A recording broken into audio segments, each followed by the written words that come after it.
Truth is not gentle. It does not comfort. It strips. Bertrand Russell was never a philosopher of safety. He was a mind that refused illusion. Before the world could stabilize itself in certainty, he had already seen the fracture beneath it.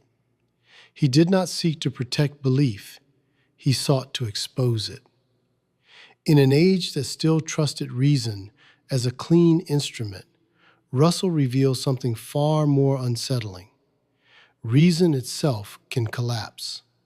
Logic can contradict itself. Language can betray thought. And the human mind, desperate for clarity, often clings to structures that cannot hold. What does it mean to think, if even thinking can fail? Before we continue, you are gently invited to subscribe, leave a like, and share a comment. This channel is a small space for grounding and reflection, created for those who seek a calmer way of understanding themselves and the world. If you feel comfortable, tell us where you are and what time it is for you.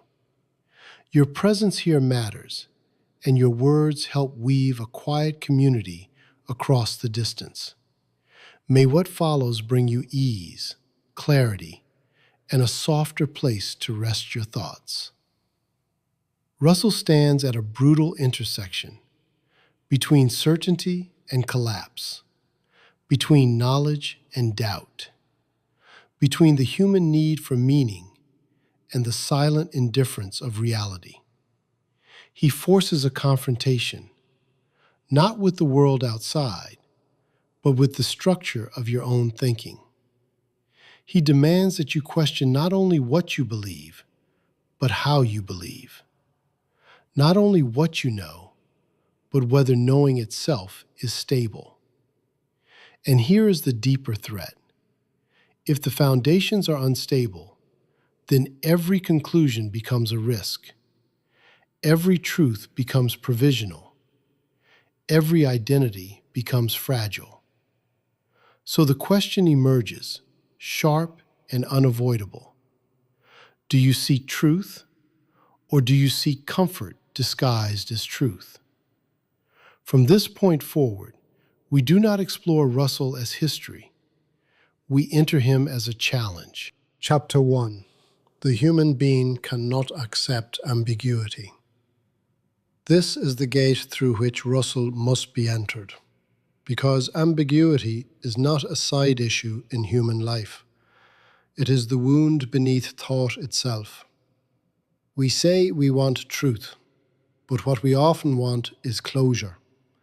We say we respect complexity, but the moment contradiction appears, we panic. Bertrand Russell saw this with brutal clarity. He saw that the human mind does not merely dislike uncertainty, it actively fights it. It invents systems, beliefs, and grand constructions, not only to understand reality, but to protect itself from the terror of not fully understanding it. Before the modern world became obsessed with information, speed, and intellectual performance, Russell had already confronted the deeper crisis beneath all knowledge. He discovered that even logic, the field most people imagine as pure, stable, and untouchable, contains an abyss. This was not a technical inconvenience. It was a philosophical explosion. The very instrument humanity trusted to produce certainty revealed a crack within itself. And once that crack appears, everything changes. The question is no longer whether the mind can know. The question becomes whether the mind can endure what it discovers when knowledge fails to secure the world. Russell's paradox was not merely a puzzle for specialists. It was an assault on an ancient dream. The dream was simple and seductive. If thought is rigorous enough, if definitions are clean enough, if structures are precise enough, then contradiction can be eliminated and certainty can be built from the ground up. Russell stepped into that dream with enormous intellectual courage. Then he found the fracture inside it. In the attempt to classify sets under strict logical rules, he uncovered a contradiction that exposed instability at the foundation of formal thought. The shock was not that reason had limits. The shock was that reason itself could generate a crisis from within its own machinery. This is where weak minds retreat. They reduce the event to mathematics. They hide inside technical language. They pretend the problem belongs only to logicians. Russell did the opposite. He walked toward the contradiction. He did not romanticize confusion, but he refused to lie about it. That is the mark of a real thinker. Genuine thought does not run from paradox. It enters it. It strips away the comforting illusion that every tension must already have a neat solution. It demands that the mind remain honest, even when honesty destroys the architecture the mind was proud to build. What does this reveal about the human being? It reveals that our hunger for certainty is not purely intellectual. It is existential. We do not fear contradiction because it makes our theories messy. We fear it because it makes our existence fragile. The moment ambiguity enters, the self feels threatened. If the foundation shakes, identity shakes with it. If logic itself can break open, then what else is unstable? Belief, morality, language, love, purpose. The panic is immediate because ambiguity does not remain in abstraction. It invades the inner life. It forces a human being to confront a truth that is harder than ignorance. The world is not arranged for our comfort, and the mind is not guaranteed a final resting place. Russell matters because he refused the oldest temptation in philosophy, which is the temptation to protect dignity with illusion. Many thinkers want systems that console. Russell wanted truth that withstands pressure. That distinction is severe. A consoling system tells man that reality will eventually submit to his need for harmony. Russell's posture was harsher.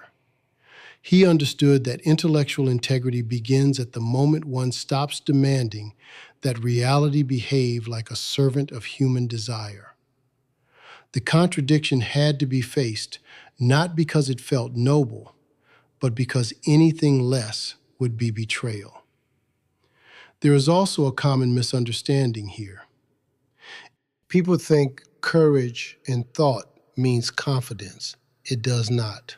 Confidence is often theater. Courage is the ability to remain exposed. Russell's confrontation with logical crisis was not the performance of a man who knew he would win. It was the labor of a mind willing to be wounded by what it found. This is why his importance exceeds his specific discoveries.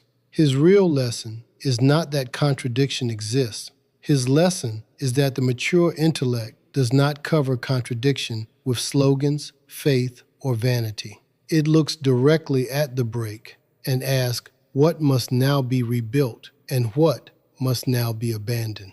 The modern person is not beyond this struggle. The modern person is trapped deeper inside it. Today we are flooded with information, but information does not dissolve ambiguity. It multiplies it. We live among endless explanations, endless opinions, endless identities, endless narratives of self. Yet, beneath this noise, the same ancient intolerance remains. We want immediate clarity. We want answers fast enough to silence dread. We want labels that end the burden of interpretation. Modern life has not solved the human conflict with uncertainty. It has only industrialized distraction. It has made avoidance faster. It has made evasion look intelligent. In 2025 and 2026, this becomes even more brutal. Technology allows us to simulate mastery over reality while becoming less capable of enduring its complexity. We scroll for certainty. We consume arguments as if arguments were medicine. We build rigid identities because inwardly we fear collapse. The external world becomes more connected, but the internal self becomes more brittle. Why? Because ambiguity is still unbearable to the ego. The ego wants a world it can dominate conceptually. It wants coherence on demand. It wants a stable image of who it is and what everything means. Russell's crisis in logic now returns inside the psychological life of millions. The contradiction is no longer only in abstract systems. It is in the self that cannot hold together its fear, freedom, and longing for permanence. This leads into the deeper psychological wound. Human beings do not merely avoid ambiguity in thought. They avoid it in consciousness itself. A person would rather cling to a false certainty than remain open before an unresolved truth. Why? Because ambiguity strips away the fantasy of control. It reveals that many of our decisions are less rational than we pretend. It reveals that our convictions may be defensive walls. It reveals that behind many beliefs there is not insight, but fear. Fear of being groundless. Fear of being wrong. Fear of having no final authority to guarantee meaning. This is where existential psychology becomes unavoidable. The problem is not only whether the mind can think clearly. The problem is whether the self can survive without illusions strong enough to anesthetize it. Look carefully at what ambiguity does to the inner life. It interrupts certainty, and with certainty gone, responsibility appears. This is the point many cannot bear. If no doctrine can fully protect me, then I must choose. If no system closes the question for me, then I must carry the burden of judgment. Ambiguity is painful because it does not only confuse, it demands adulthood. It demands a self that can live without immediate resolution. It demands patience, discipline, and a form of honesty that has nothing to do with comfort. Russell's encounter with contradiction, therefore, becomes more than intellectual history. It becomes an image of human maturity under pressure. Russell himself stands here as more than a philosopher. He becomes a character of consciousness. Through him, we see the rare figure who values truth above psychic shelter. He did not discover a contradiction and then look away. He let it reorder the landscape. That is why he still cuts into the present. He embodies a principle most people praise and very few obey. Thought must submit to reality, even when reality humiliates thought. Through Russell, we see that the real enemy of truth is not ignorance alone. It is the emotional need for certainty at any cost. And that need is everywhere. It appears in religion when belief becomes a refusal to face silence. It appears in politics when ideology becomes a substitute for thinking. It appears in private life when people demand simple definitions for love, selfhood, morality, and destiny. We keep asking reality to become simpler so that our fear becomes manageable. But reality does not obey that demand. It remains layered, unstable, resistant. The mature mind does not celebrate this. It confronts it. It learns to think without guarantees. It learns to remain standing when no final formula arrives. This is why Russell's crisis matters beyond the academy. He exposed the truth about the structure of human consciousness. We do not enter philosophy because life is clear. We enter philosophy because clarity fails, and something in us refuses both blind surrender and cheap comfort. The contradiction inside logic becomes a mirror held against the human condition. We are beings who long for order, yet live within fracture. We crave certainty, yet inhabit limits. We want innocence, yet are forced into judgment. We want final answers, yet must act before having them. That is not a flaw of the age. That is the structure of existence itself. So the lesson here is severe. Ambiguity is not an accident to be erased. It is one of the conditions under which consciousness becomes honest. Russell teaches that the task of thought is not to flee the abyss by manufacturing false peace. The task is to endure the abyss long enough for a truer form of rigor to emerge. Not the rigor of arrogance, not the rigor of premature closure, the rigor of a mind that will not lie, a mind that would rather stand in tension than kneel before illusion. A mind that understands that contradiction does not always mark the end of thought. Sometimes it is the beginning of real thought. And in that moment, the human being is left with a question that no system can answer on its behalf. Will you choose comfort, or will you choose truth when truth refuses to comfort you? Russell answered with his life before he answered with his books. He stepped into the fracture and remained intellectually awake inside it. That is why he still matters. He did not prove that man can conquer ambiguity once and for all. He proved something harder. He proved that dignity begins when the mind stops begging reality to be simple. That is where the first real door opens, and where every illusion begins to die. Chapter 2. Reason attempts to rebuild the world from nothing. This is where reason reveals its most dangerous ambition. It does not only want to understand the world, it wants to rebuild it from the ground up. Not partially, not cautiously, completely. Bertrand Russell stands at the center of this ambition, not as a dreamer, but as an architect of precision. He believed that clarity was not a luxury of thought. It was the only way to rescue the human mind from confusion, illusion, and collapse. Before the modern obsession with systems, data, and algorithmic control took over intellectual life, Russell had already stepped into a more radical project. He did not merely analyze knowledge, he attempted to reconstruct it. While most thinkers were content with interpreting fragments of truth, he pursued something harsher. He wanted a foundation so solid that no doubt could penetrate it. This was not arrogance. It was desperation refined into discipline.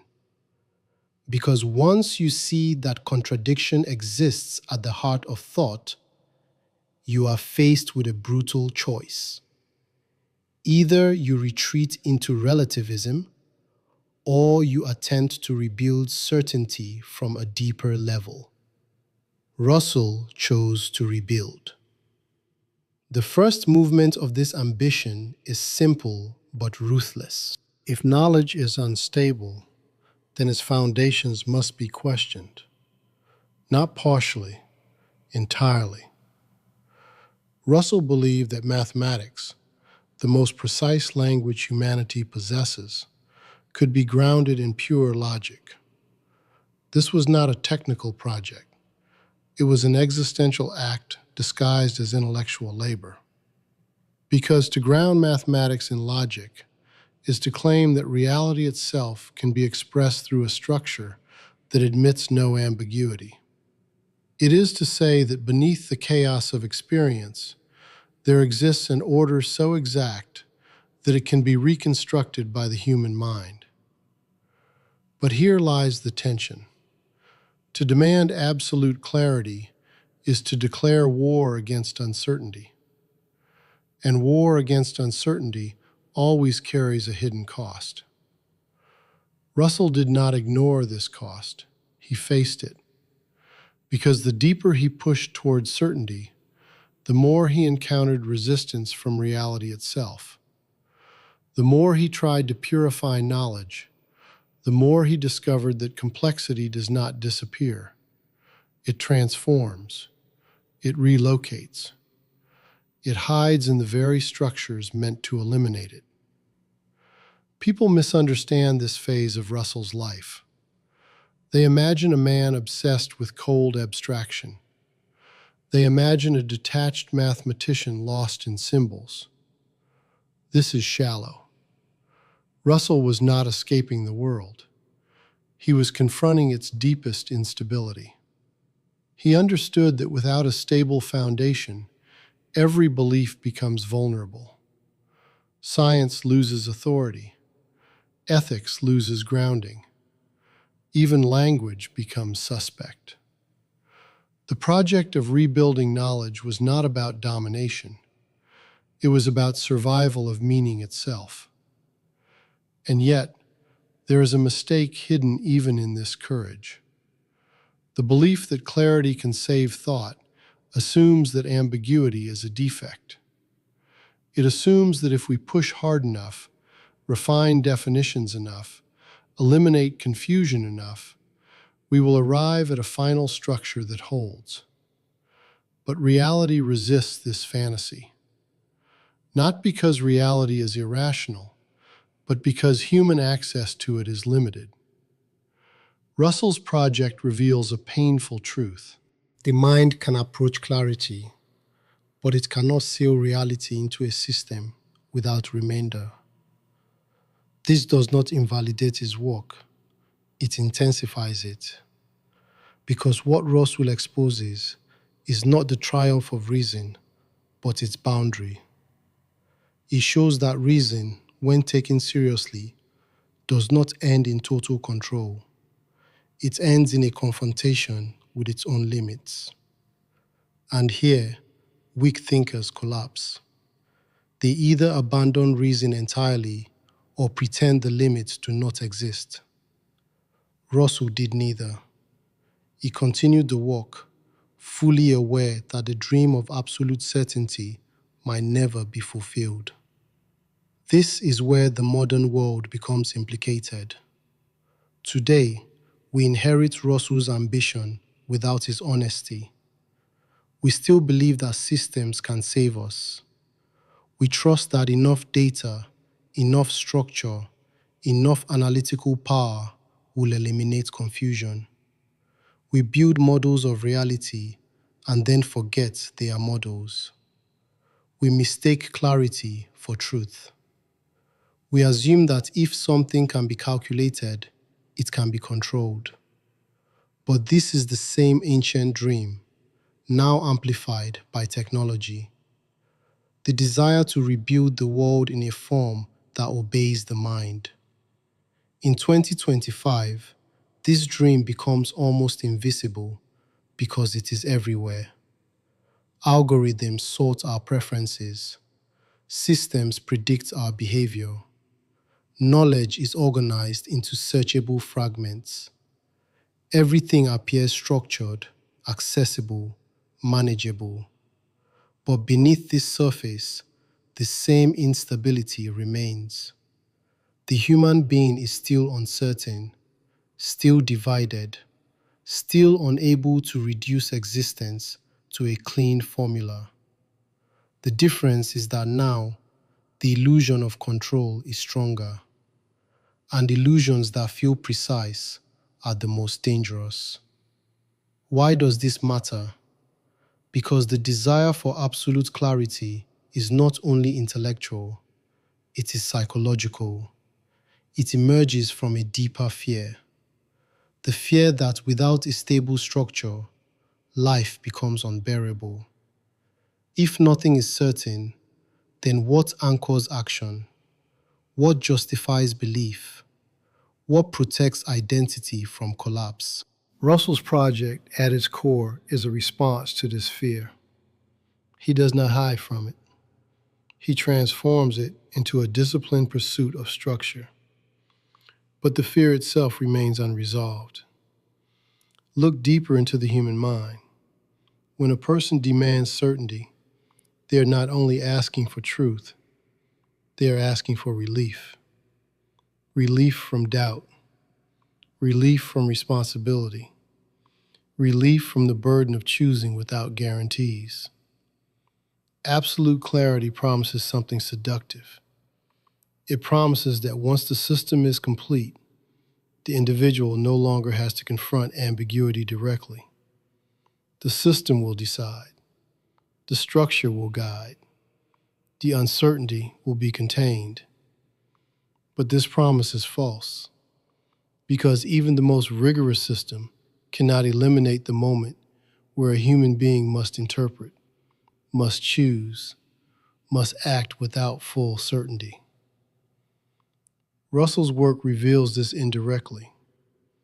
The more precise the system becomes, the more visible its limits become. And at those limits, the individual reappears, alone, responsible, exposed. This is the existential fracture hidden inside rational ambition. We build systems to escape ambiguity, but the systems lead us back to it. We construct logic to eliminate doubt, but logic reveals new forms of doubt. We attempt to rebuild the world in a stable form, only to discover that stability is never complete. The mind is forced to confront a truth it tried to avoid. There is no final structure that removes the burden of existence. And this is where the psychological tension sharpens. Most people cannot endure this realization. They oscillate between two extremes: blind faith in systems or total rejection of them. But both are forms of escape. The first denies the limits of reason. The second denies its necessity. Russell stands in a more difficult position. He uses reason fully, but refuses to turn it into an idol. He builds, but does not worship what he builds. This is rare, because it requires a mind that can create structure without becoming dependent on it for existential security. Through Russell, we see a model of intellectual integrity under pressure. Not perfection, not final answers, but something more demanding. The willingness to pursue clarity while accepting that clarity will never become absolute. The willingness to construct without illusion. The willingness to continue thinking even when the foundation does not guarantee comfort. And this brings us back to the human condition. The ambition to rebuild the world from reason is not a mistake. It is a necessary phase of consciousness. Without it, thought remains weak, scattered, passive. But if this ambition is not confronted with its limits, it becomes dangerous. It becomes a tool of control. It becomes a justification for arrogance. It becomes a way to deny the complexity of existence rather than engage with it. Russell forces us into a harder path. He shows that reason must be used to its fullest extent, not to dominate reality, but to clarify our relationship with it. He shows that clarity is not a final state, but an ongoing struggle. He shows that the true value of reason is not that it gives us certainty, but that it prevents us from lying to ourselves about uncertainty. This distinction is decisive. because a mind that seeks certainty at all costs will eventually betray truth. But a mind that accepts the limits of clarity can remain honest even in confusion. That honesty is not comforting. It does not resolve the tension. It deepens it, but it also transforms it. It turns ambiguity from a threat into a condition of serious thought. And at this point, the question becomes unavoidable. If no system can fully secure reality, then what does it mean to think responsibly? What does it mean to act in a world that cannot be perfectly structured? What does it mean to live without the guarantee that reason will deliver final peace? Russell does not give an easy answer. He gives something more severe. He gives an example. A mind that continues to build, knowing the structure will never be complete. A mind that refuses both illusion and despair. A mind that accepts that the task of understanding is endless, and that this endlessness is not a failure, but the condition of intellectual honesty. And in that recognition, something shifts. The goal is no longer to eliminate uncertainty. The goal is to face it without surrendering clarity. The goal is no longer to rebuild the world into a perfect system. The goal is to think within an imperfect world without collapsing into confusion or false certainty. That is the real reconstruction, not of mathematics, not of logic, but of the human relationship to truth. And once that relationship changes, there is no return to naive certainty, because you have seen that even the strongest structures cannot carry the full weight of existence. And from that point forward, every act of thinking becomes a confrontation with both the power and the limit of reason. Chapter 3. Language is not innocent. This is where illusion becomes subtle enough to deceive even the disciplined mind. Language does not merely express thought. It shapes it, distorts it, and quietly controls what can be known. Bertrand Russell saw this with surgical precision. He did not begin by attacking reality. He began by attacking the medium through which reality is spoken. Because before a human being misunderstands the world, they misunderstand the way they speak about the world. Before linguistics became a dominant intellectual field, before the modern obsession with discourse and narrative took hold, Russell had already identified a deeper danger. He saw that many philosophical problems were not rooted in reality itself, but in the structure of language. While others argued endlessly about truth, existence, and meaning, Russell turned to a more uncomfortable question. What if the confusion is not in the world, but in the way we describe it? This question destabilizes everything, because if language is flawed, then thought built on language inherits that flaw. And if thought is unstable, then certainty becomes fragile.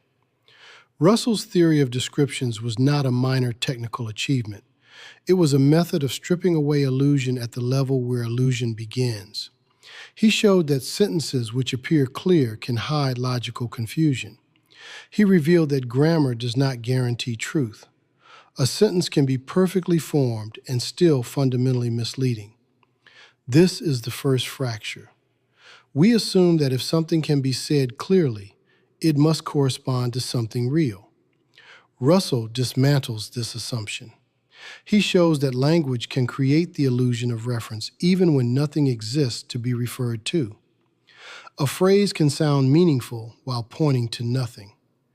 And the human mind, eager for coherence, accepts the structure without questioning its foundation. Consider what this implies. The problem is not that we lack words.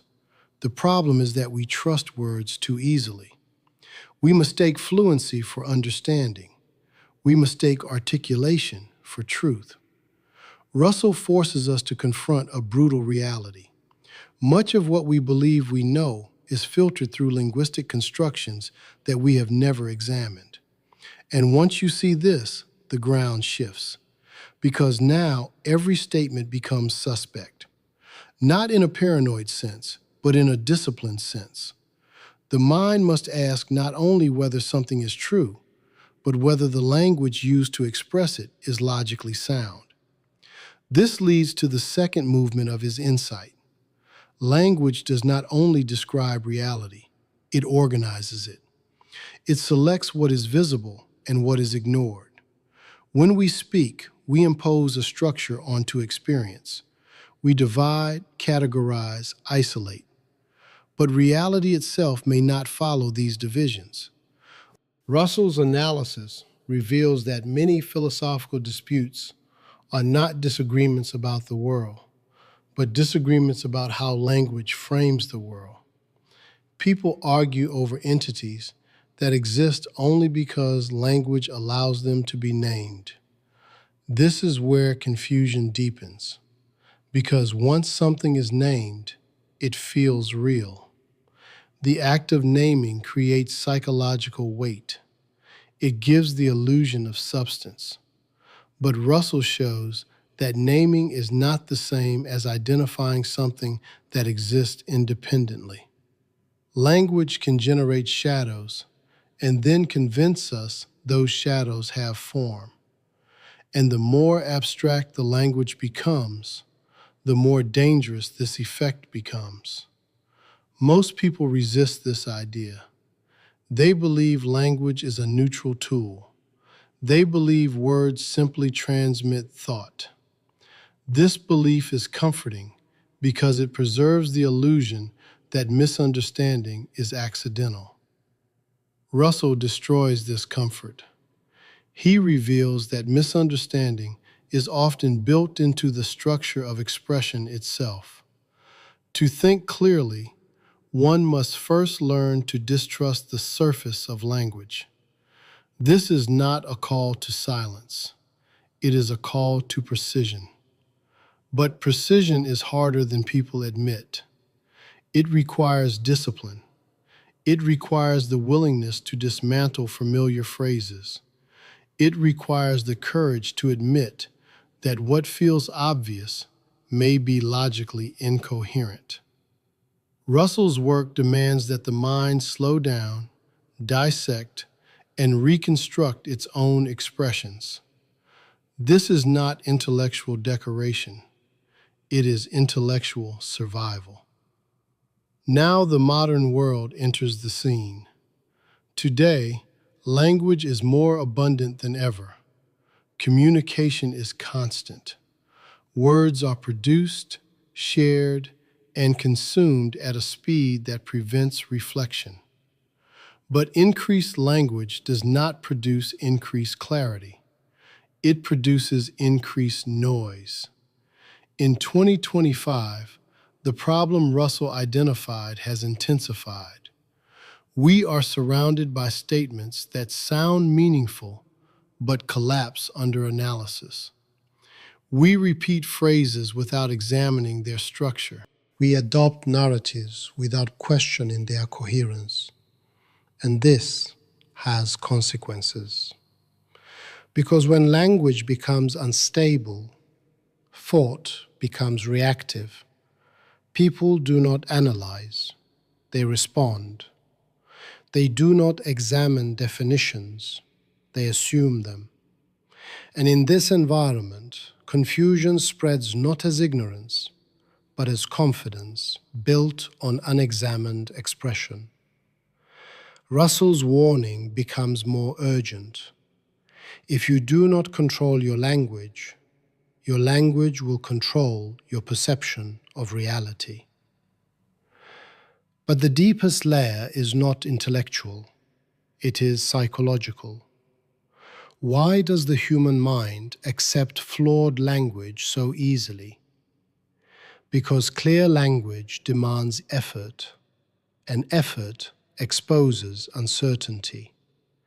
When a person examines their own words carefully, They often discover that their thoughts are less stable than they believed.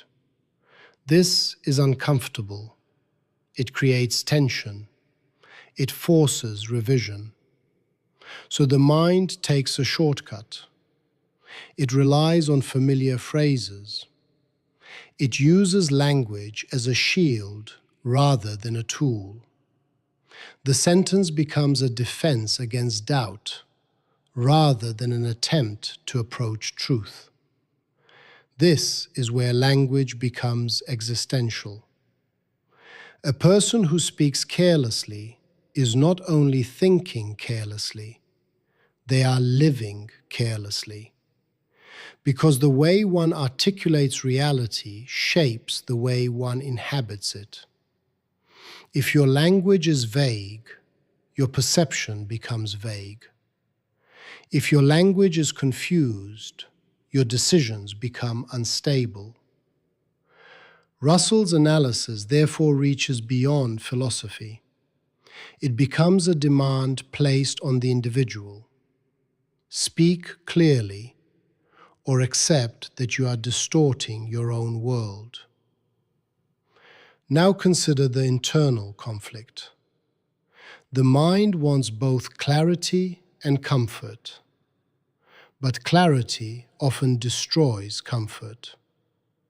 To refine language is to remove ambiguity, and to remove ambiguity is to remove the protective fog that hides contradiction. This is why many people resist precise thinking, not because they are incapable, but because they are unwilling to confront what precision reveals. Russell did not compromise here. He insisted that philosophical problems must be dissolved, not dramatized. And many of these problems, he argued, disappear once language is clarified. This is a radical claim. It suggests that entire intellectual traditions may be built on linguistic confusion. It suggests that what appears profound may actually be a misuse of words. And this is deeply threatening to those who rely on complexity to maintain authority. But Russell's position is not anti-depth. It is anti-illusion. He does not simplify reality. He clarifies the way we speak about it. And in doing so, he exposes a harsh truth. Complexity is not always a sign of depth. Sometimes it is a sign of confusion, disguised as sophistication. True depth does not hide behind language. It survives the stripping away of it. Through Russell, we see a new form of intellectual responsibility. To think is not enough. One must examine the tools of thinking. One must question the medium through which thought becomes visible. Language is not a passive channel. It is an active force that shapes what can be known, what can be believed, and what can be ignored.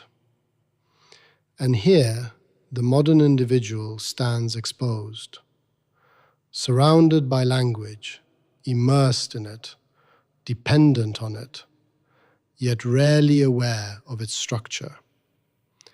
We speak constantly, but we rarely analyze how we speak. We consume meaning without testing its form. We assume understanding where there is only familiarity. This is the danger Russell identified long before it became obvious. Language can create a world that feels coherent while hiding its own instability. And once a person lives inside that world, they lose the ability to distinguish between what is real and what is merely well expressed.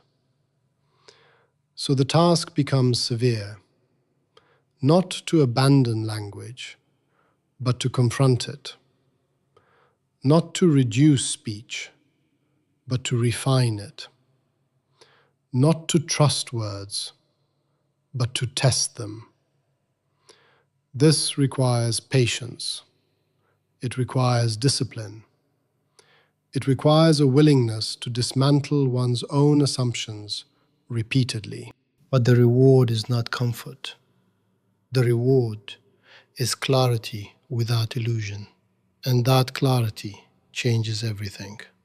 Because once you see how language can deceive, you can no longer rely on it blindly. Every sentence becomes a structure to be examined. Every claim becomes a form to be tested. Thought becomes slower, but more honest. And honesty in this context is not gentle. It removes the protective layer that language often provides. This is where the transformation occurs. The individual who understands the limits of language does not become silent. They become precise. They do not reject meaning. They refine it. They do not escape confusion entirely, but they no longer confuse linguistic form with truth itself. Russell does not offer peace here. He offers a discipline that prevents self-deception. And once this discipline is internalized, the world changes. Not because reality becomes simpler, but because illusion becomes harder to maintain. And at that point, every word you speak becomes a confrontation with what you are willing to distort and what you are willing to face. That is where language stops being a tool of comfort and becomes a test of intellectual integrity. And once that test begins, there is no return to innocence. Chapter 4. Behind language lies the structure of reality. This is where thought stops playing with words and begins to cut into the bones of existence. Language is not the final layer. Beneath it, something harder, colder, and more indifferent exists. Bertrand Russell did not stop at exposing the instability of language. He pushed further. He demanded to know what kind of reality could survive once language was stripped of its illusions. And what he found was not comforting. Reality does not appear as a continuous story. It fractures. It breaks into pieces. It resists the smooth narratives the human mind desperately wants to impose. Before the world became obsessed with holistic thinking, fluid identities, and interpretive relativism, Russell had already moved in the opposite direction. While others tried to preserve unity, he dissected it. He saw that what we call the world is not a seamless whole. It is constructed from fundamental units, not objects in the ordinary sense, but facts, events, precise configurations that exist independently of our desire to make them coherent. This vision became what is now called logical atomism. But the name is misleading if taken lightly. It is not a theory about simplicity. It is a confrontation with fragmentation. Russell begins with a ruthless claim. The world is not what it seems. What appears to us as stable objects are in fact networks of relations. What we call a thing is a convenient compression of multiple facts.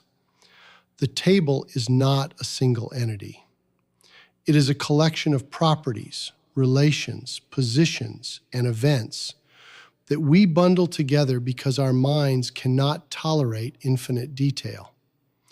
This bundling is not false, but it is not fundamental. It is a psychological necessity, not an ontological truth. This distinction is devastating because it reveals that the world we experience is already processed, already simplified, already shaped to fit the limits of human cognition. And once this is seen, the question becomes unavoidable. If reality is composed of atomic facts, then how much of what we perceive is constructed rather than discovered? Russell does not leave room for comfort here. He insists that the task of philosophy is not to preserve the familiar world, but to dismantle it into its most basic components. This is not destruction for its own sake. It is an attempt to reach a level where confusion cannot hide, because complexity allows illusion to survive. Simplicity exposes it. When you break a system into its smallest parts, every inconsistency becomes visible. Every contradiction loses its cover. But here, another tension emerges. The human mind does not naturally operate at the level of atomic facts. It prefers wholes, narratives, objects that remain stable across time. Russell's method forces the mind into an unnatural position. It demands that we see the world not as it feels, but as it must be structured if clarity is to be achieved. This creates resistance, because to adopt this view is to lose something: the sense of continuity, the illusion of unity, the comfort of thinking that the world holds together in a way that matches our perception. People misunderstand this loss. They think that breaking reality into parts reduces its meaning. But Russell is not removing meaning. He is relocating it. Meaning does not reside in the illusion of unity. It emerges from the precise relations between elements. But this kind of meaning is harder to grasp. It requires attention, discipline, the ability to tolerate fragmentation without rushing to reassemble it into a comforting whole. Now the modern world reveals its distance from this discipline. Today, we are trained to consume wholes instantly: images, identities, narratives, conclusions. Everything is presented as already assembled. There is no time to analyze components, no patience for decomposition. In 2025, the speed of information has made fragmentation invisible, not because it disappeared, but because it is hidden behind seamless presentation. We no longer see the parts, we only see the surface. And this is dangerous, because when the parts are hidden, the structure cannot be questioned. When the structure cannot be questioned, illusion becomes stable. Russell's method becomes more necessary, not less. To think clearly today is to reverse the direction of modern perception, to slow down, to break apart what appears unified, to ask what lies beneath the surface of every claim, every object, every belief. But the deeper conflict is not intellectual. It is existential. Why does the human mind resist fragmentation? Because fragmentation threatens identity. If the world is not a stable whole, then the self, which is part of that world, cannot be a stable whole either. The same logic applies inward. What we call the self is not a single entity. It is a composition of experiences, memories, impulses, and interpretations. And just as we bundle facts into objects, we bundle inner states into a narrative called identity. Russell's external analysis becomes an internal mirror. The decomposition of reality reflects the decomposition of the self. And this is where fear intensifies, because to accept fragmentation outside is to risk discovering fragmentation inside. The unified self begins to crack. The idea of a continuous, coherent identity becomes questionable. And once that happens, the individual faces a void. Not a literal emptiness, but a loss of certainty about what holds them together. Most people cannot endure this. They rush to rebuild unity. They create simplified identities. They cling to narratives that restore coherence. They reject any analysis that threatens to break the illusion. This is not stupidity, it is defense. Because fragmentation, if not understood, feels like collapse. Russell does not offer an easy escape. He does not deny the need for structure, but he insists that structure must be earned, not assumed. It must be built from an honest understanding of parts, not imposed as a comforting illusion. This is the discipline of logical atomism, not to remain in fragmentation forever, but to ensure that any unity we construct is grounded in reality, not in wishful thinking. This distinction matters more than it appears, because false unity is fragile. It collapses under pressure. Real structure, built from understood components, can withstand tension. Russell's method is therefore not destructive. It is preparatory. It clears away illusion so that something more durable can be constructed. Now consider the psychological cost of this process. To live without immediate unity is to live with tension. To accept that reality is composed of discrete facts is to accept that coherence is not given. It must be created. And creation requires responsibility. The individual can no longer rely on the world to present itself as meaningful. Meaning must be assembled from fragments. This is where many retreat. They prefer inherited structures, ready-made beliefs, systems that provide immediate coherence. But these systems often hide contradictions within their foundations. Russell's work exposes this. He shows that if you do not examine the parts, you will inherit the confusion embedded within them. Through Russell, we see a new demand placed on thought. Do not trust the whole until you understand the parts. Do not accept unity until you have examined its construction. Do not assume reality aligns with perception. This is not skepticism for its own sake. It is a method of intellectual integrity. And yet, even here, a final tension remains. If everything is broken into parts, how does anything hold together at all?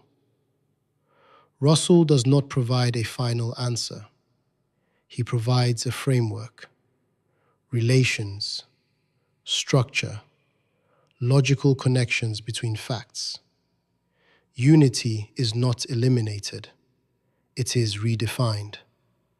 It is no longer a given. It becomes a result, a product of relations that can be analyzed, tested, and revised. This transforms the role of the human mind. The mind is no longer a passive observer of a unified world. It becomes an active participant in constructing coherence from fragments. But this construction is not arbitrary. It is constrained by the structure of reality itself. The mind must align with the facts, not distort them. And this alignment is difficult because it requires letting go of the desire for immediate wholeness. It requires patience. It requires the ability to remain in fragmentation without panic. This is not a common ability. It is a cultivated one.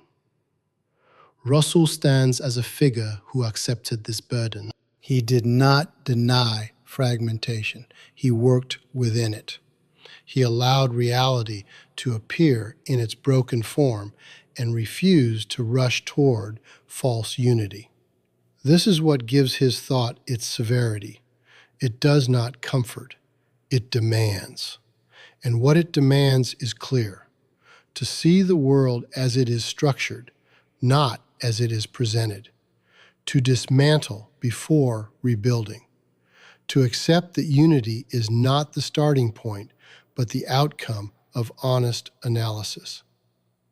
This changes everything, because once you understand that reality is not inherently assembled for you, you can no longer rely on appearances.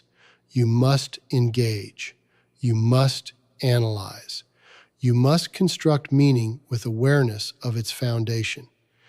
And in that process, something deeper emerges.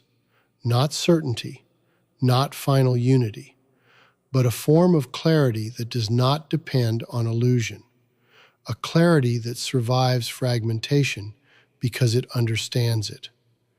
That is where thought becomes real. And that is where the human being is forced to confront a world that does not exist to comfort them, but to be understood piece by piece. And once that confrontation begins, there is no returning to the illusion that the world was ever whole to begin with.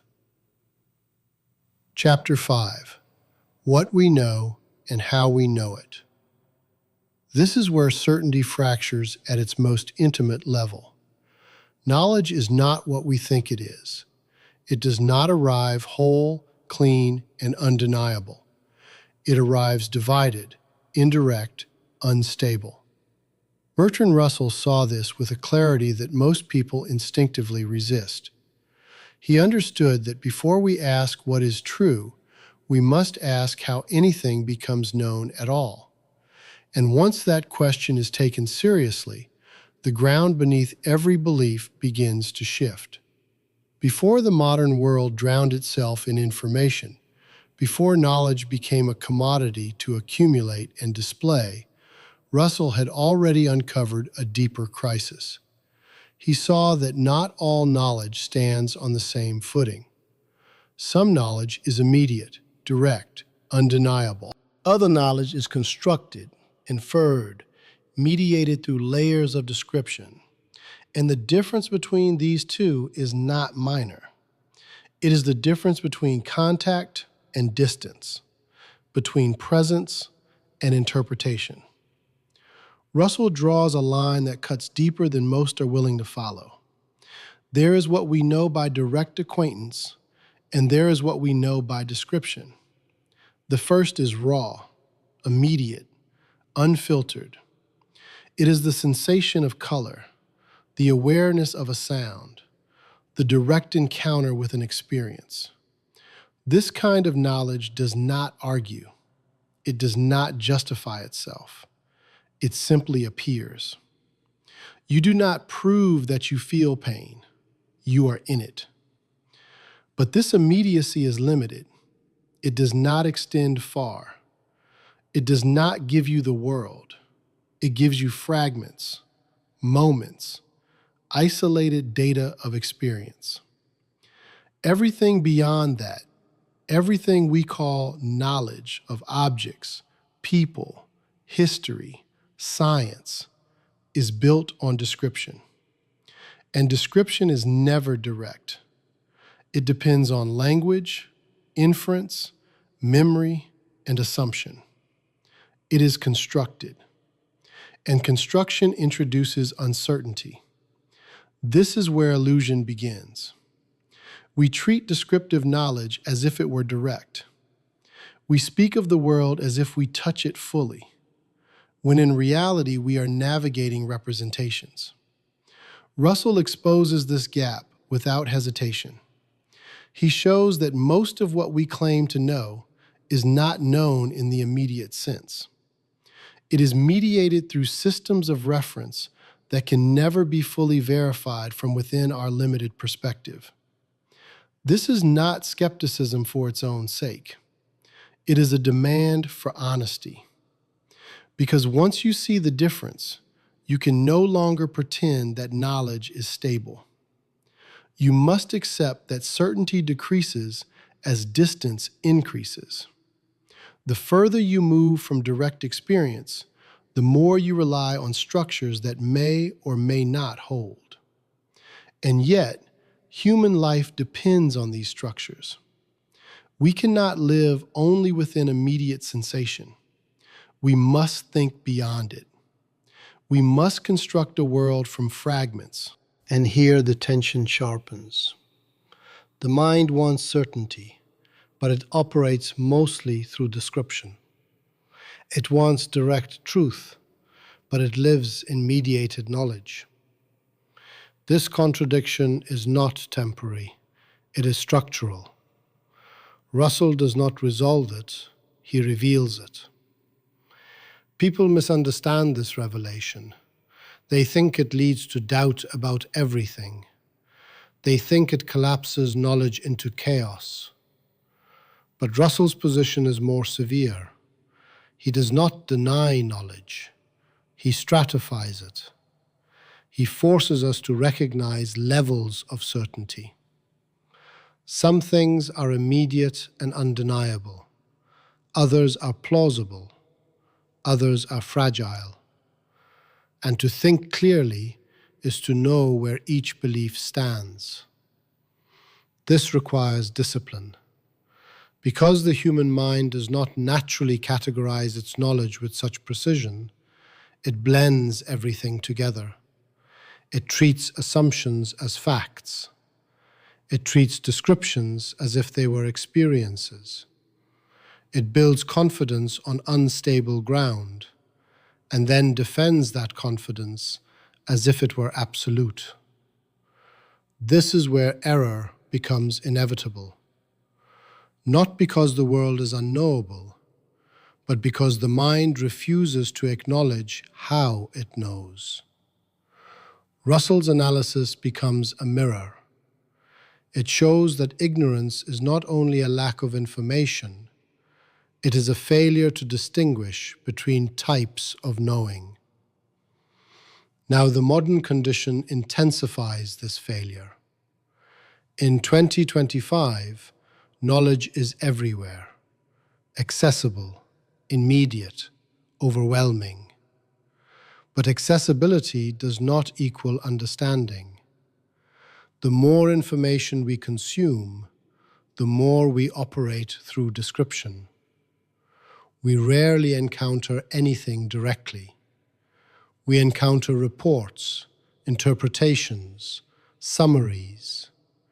And over time, this creates an illusion of mastery. We feel informed, but our knowledge is increasingly distant from direct experience. This distance creates instability, because when knowledge is built primarily on description, it depends on trust. Trust in sources, trust in language, trust in systems we do not control. And yet, the modern individual often feels more certain than ever. This is the paradox. The less direct our knowledge becomes, the more confidently we assert it. Russell's distinction cuts through this illusion. He forces us to ask a brutal question.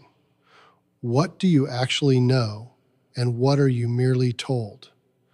This question is not comfortable, because when examined honestly, the answer reveals how thin our direct knowledge is. Most of what we believe about the world, about others, even about ourselves, is constructed. It is assembled from descriptions we have inherited, accepted, or repeated. And once this becomes clear, certainty begins to dissolve. But this dissolution is not the end. It is the beginning of responsibility. Because if knowledge is layered, then thinking must become layered as well. The individual must learn to navigate degrees of certainty, to hold some beliefs firmly and others lightly, to recognize that not all knowledge deserves equal confidence. This is not relativism, it is precision. And precision demands something difficult. It demands that we live without total security in what we know. It demands that we act while acknowledging the limits of our understanding. It demands that we accept uncertainty not as a flaw, but as a condition of conscious existence. This leads into the deeper psychological fracture. The human being does not only seek knowledge, the human being seeks reassurance. To know something is often less about truth and more about stability. We want beliefs that hold us together, that reduce anxiety, that provide orientation. But Russell's analysis removes this comfort. It shows that knowledge cannot fully stabilize the self, because knowledge itself is structured by limitation. And here, fear emerges. If I do not know as much as I think I know, then what am I standing on? If my beliefs are mediated, constructed, uncertain, then what guarantees my decisions, my identity, my direction? This is the moment where many retreat. They cling harder to their beliefs. They reject analysis. They choose certainty over truth. Russell does not permit this retreat.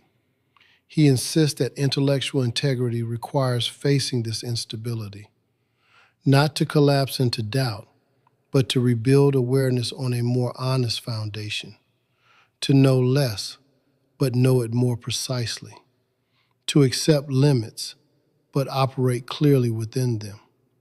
Through Russell, we see a transformation of knowledge itself.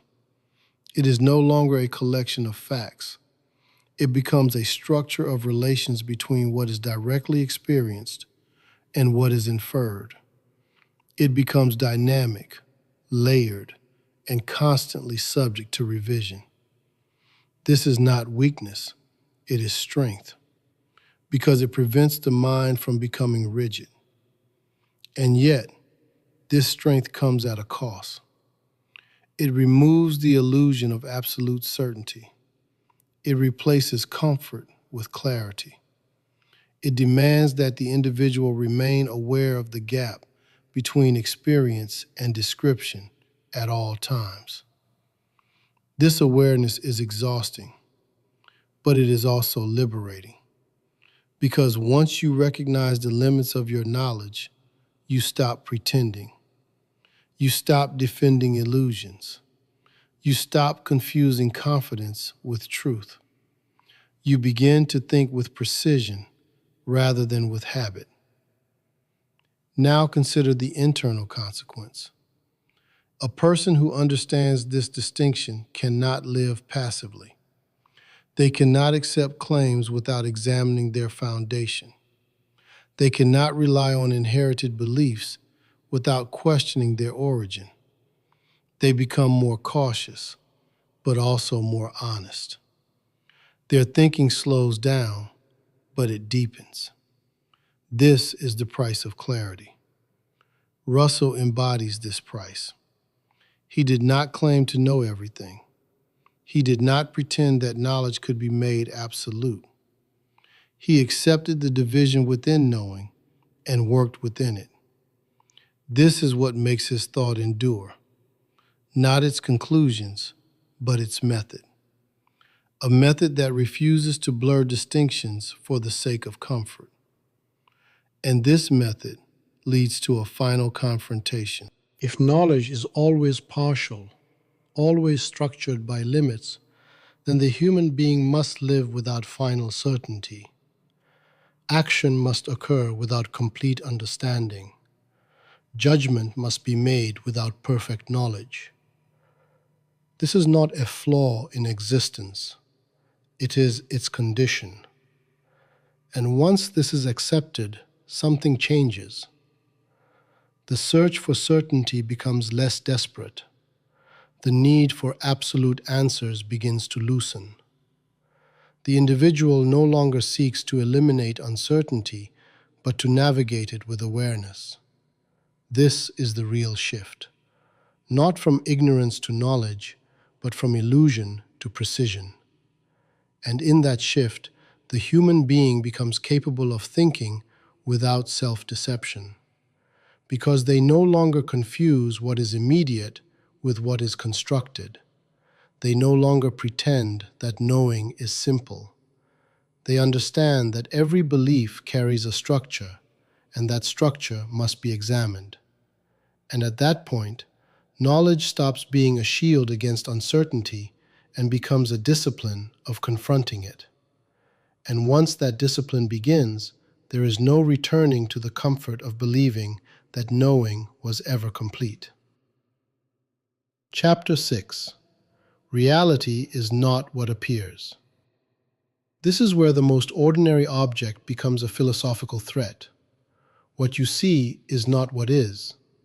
What you touch is not what exists in itself.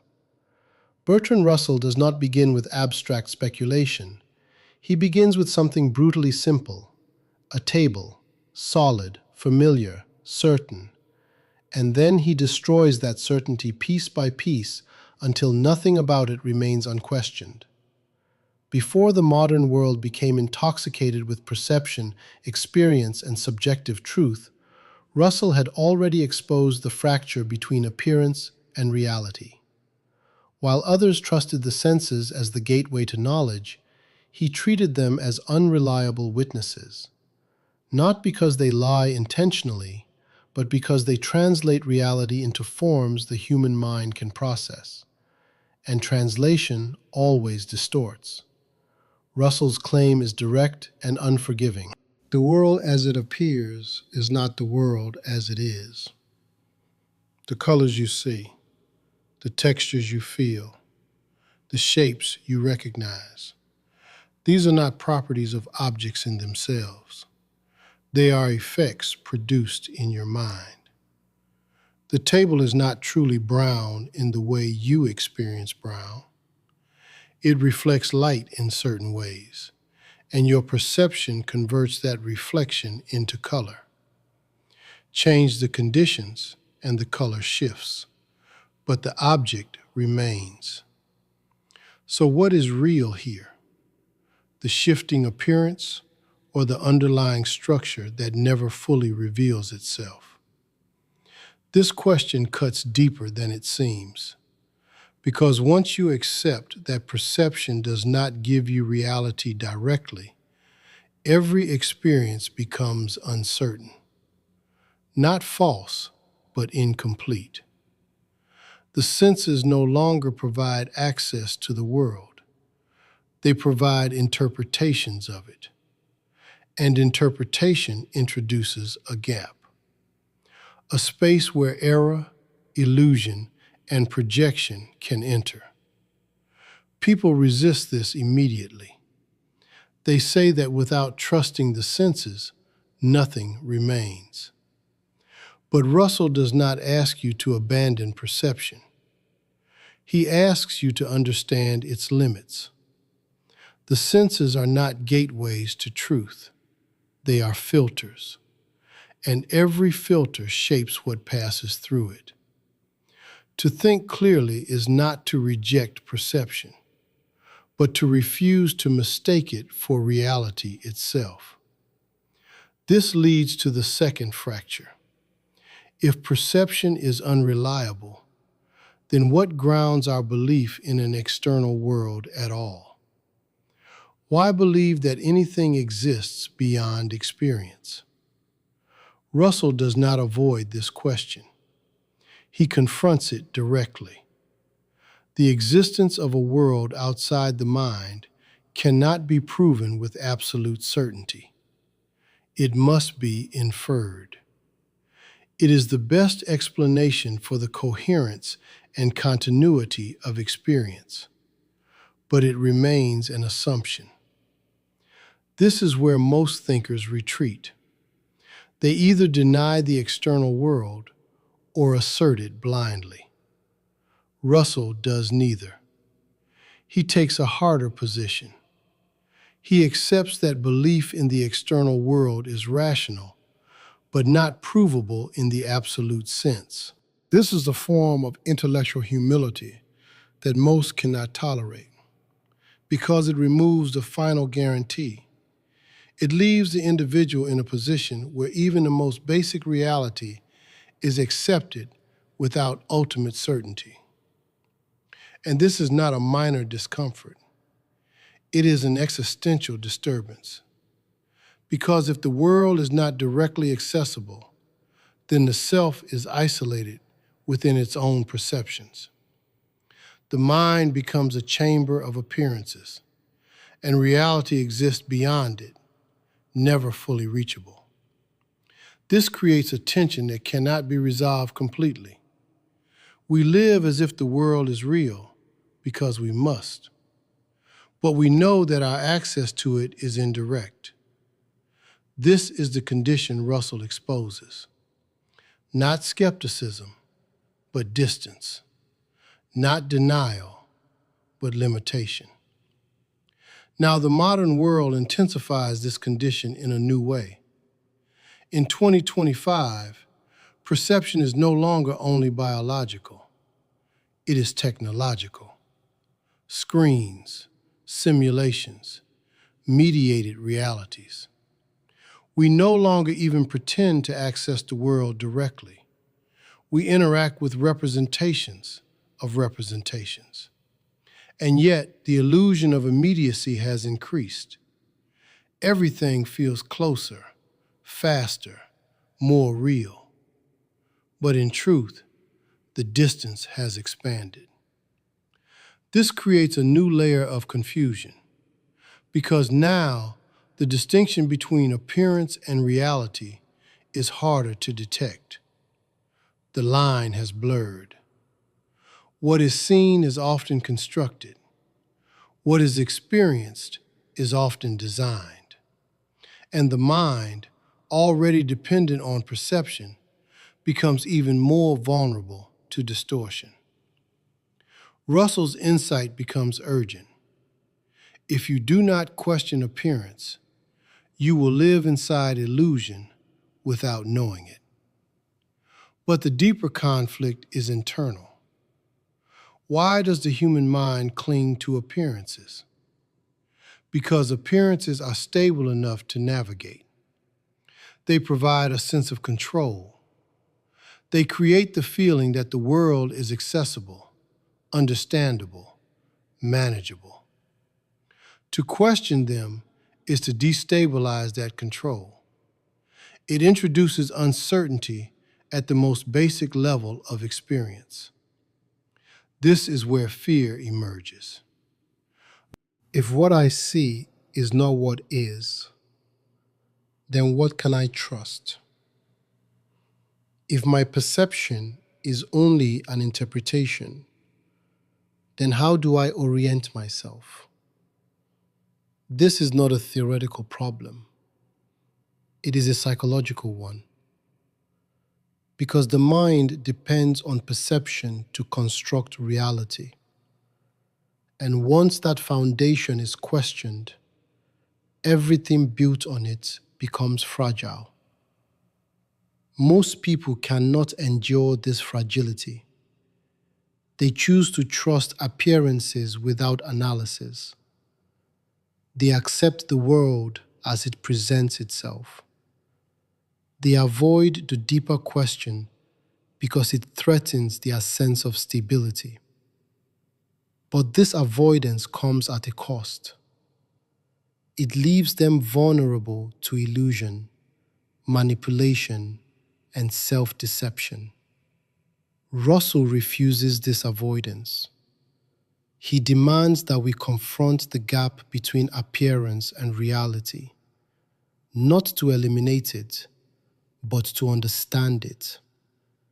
Because understanding the gap changes how we relate to the world. It introduces caution. It introduces awareness. It prevents blind trust in what is immediately given. This awareness is not comfortable. It creates a constant tension between what is experienced and what is inferred. The mind must operate on two levels at once. It must engage with appearances while remembering their limitations. This is difficult. It requires discipline. It requires the ability to hold uncertainty without collapsing into doubt. But this discipline transforms perception. The individual who understands this distinction does not become paralyzed. They become sharper. They do not reject experience, they analyze it. They look for consistency, coherence, patterns that suggest an underlying reality beyond immediate appearance. This is the beginning of philosophical maturity. Not the rejection of the world, but the refusal to take it at face value. Now consider the existential consequence. If reality is never fully accessible, then certainty is never complete. The human being must live in a state of partial knowledge, acting, deciding, believing without full access to what is. This is not a temporary condition. It is permanent. And this permanence changes everything because it removes the possibility of final reassurance. There is no point at which the individual can say, I now see reality exactly as it is. That point does not exist. There is always a gap, always a distance, always a layer of interpretation. This is where the true confrontation begins, not with the world, but with the limits of the self. The mind wants transparency. It wants direct access. It wants to dissolve the gap, but it cannot. And once this is accepted, a new form of honesty becomes possible. An honesty that does not depend on certainty, but on awareness of limitation. Russell embodies this honesty. He does not claim to resolve the tension. He clarifies it.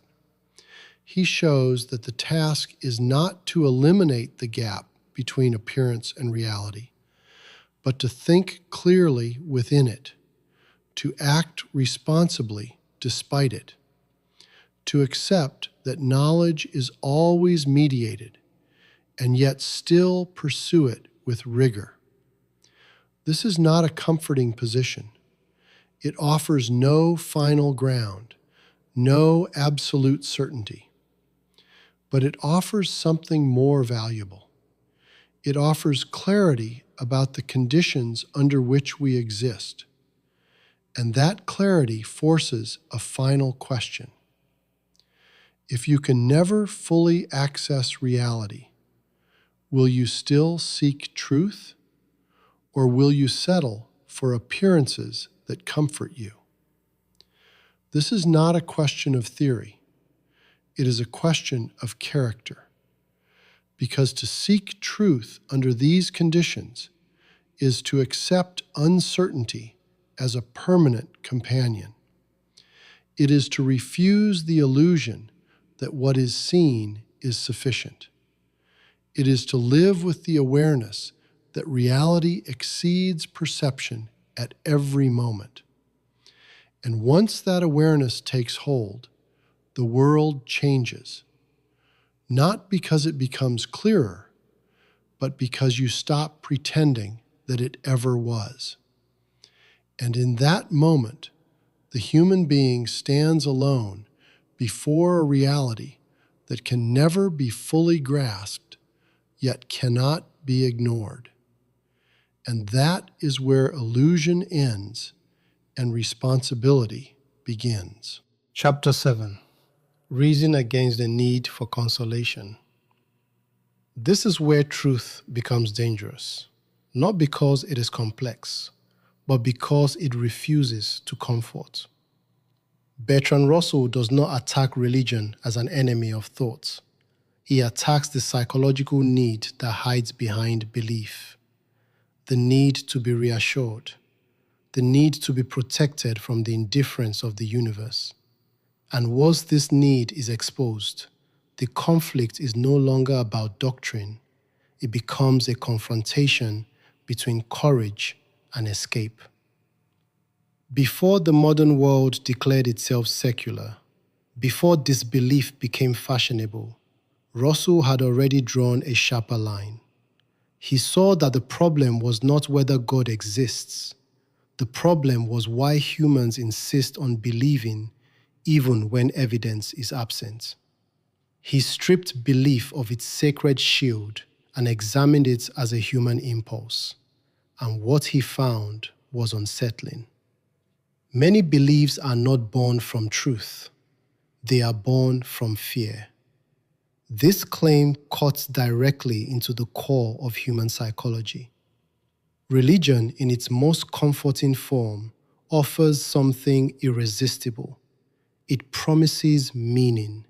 It promises justice. It promises that suffering is not meaningless and that death is not the end. These promises are not trivial. They respond to the deepest anxieties of existence. But Russell refuses to accept comfort as a criterion for truth. He demands something harsher: evidence, justification, intellectual honesty, even when it leads to emptiness. Here, the first fracture appears. The human being does not only seek truth, the human being seeks protection from truth. Because truth, when stripped of illusion, often reveals a world without inherent guarantees. No cosmic justice, no predetermined meaning, no final authority ensuring that everything will be resolved. This is not merely an intellectual conclusion. It is an emotional shock. Most people cannot endure this shock. They turn back. They choose belief not because it is proven, but because it is necessary for psychological survival. Russell does not condemn this choice with contempt. He exposes it. He forces it into the light. He asks a question that cannot be avoided. Do you believe because it is true, or because you need it to be true? This question is ruthless because it removes every disguise. It reveals that belief can function as a defense mechanism, a way to stabilize the self in the face of uncertainty, a way to transform fear into structure. But once belief is seen this way, it loses its innocence.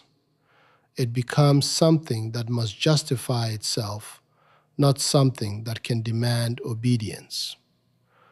Russell's position is not comfortable atheism. It is disciplined skepticism. He does not celebrate a meaningless universe. He accepts it as a possibility that must be faced without illusion. And this acceptance requires something rare: the ability to live without guarantees, the ability to act without the assurance that existence is fundamentally just or purposeful. This is where reason becomes a test of character, because reason, when taken seriously, does not always lead to comforting conclusions.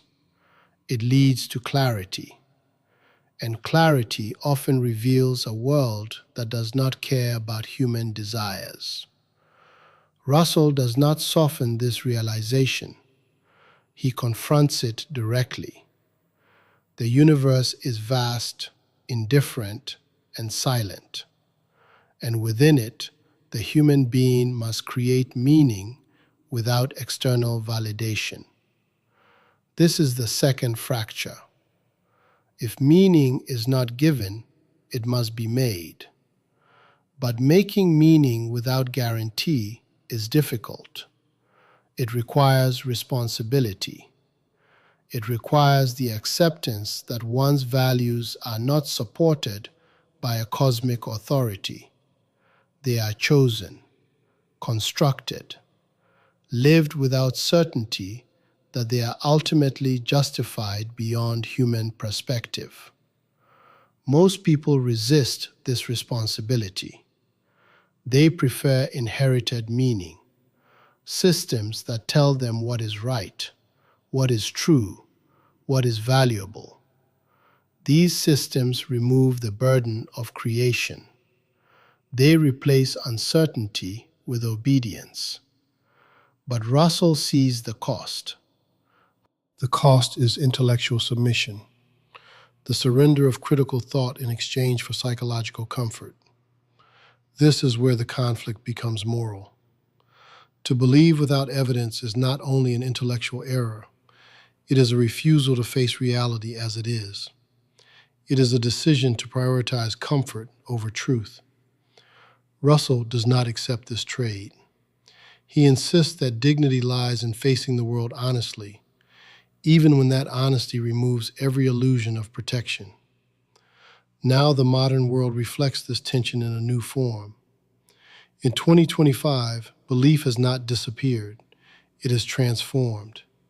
Traditional religion may weaken, but the need for certainty remains.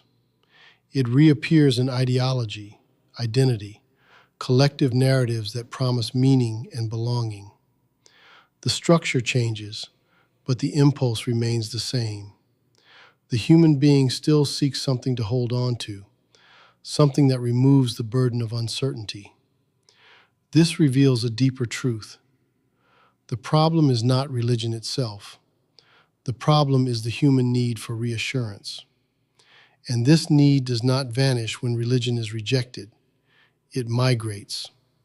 It attaches itself to new forms, political systems, cultural identities, personal philosophies. Anything that can provide a sense of stability becomes a substitute. Russell's critique therefore extends beyond religion. It becomes a critique of any belief that demands acceptance without evidence, any system that prioritizes comfort over truth, any structure that shields the individual from confronting uncertainty directly. This leads into the deepest psychological layer. Why is uncertainty so unbearable? Because it exposes vulnerability. It reveals that the human being is not in control, that existence does not guarantee fairness, that suffering may not have a purpose, that death may not lead to anything beyond itself. These are not abstract concerns. They strike at the core of identity. To live without illusion is to live without protection. And this requires a form of courage that is not dramatic but constant. The courage to wake up without reassurance. The courage to act without ultimate justification. The courage to accept that meaning is not discovered, but created in the absence of certainty. Russell embodies this courage, not as a heroic pose, but as a disciplined commitment to truth. He does not claim that life without illusion is easy. He shows that it is necessary if one is to remain intellectually honest. He refuses to trade truth for comfort, even when the cost is existential. This is the final confrontation. The human being stands between two forces, the desire for truth and the need for reassurance. These forces do not align. To choose one is to weaken the other. Russell forces the choice into the open. Will you accept illusion if it comforts you? Or will you face reality even if it leaves you exposed? There is no neutral position, because even refusing to choose is a choice to remain within inherited structures, to avoid the question, to live without examining the foundation of belief. Russell does not allow this avoidance. He demands that the individual confront the source of their convictions, that they ask not only what they believe, but why they believe it, that they strip away every layer of justification until only truth or fear remains. And in that stripping, something irreversible happens. Belief can no longer hide behind necessity. It must stand on evidence or collapse. Meaning can no longer rely on external guarantees. It must be created or abandoned. The self can no longer depend on inherited certainty. It must confront its own freedom. This freedom is not liberating in the naive sense.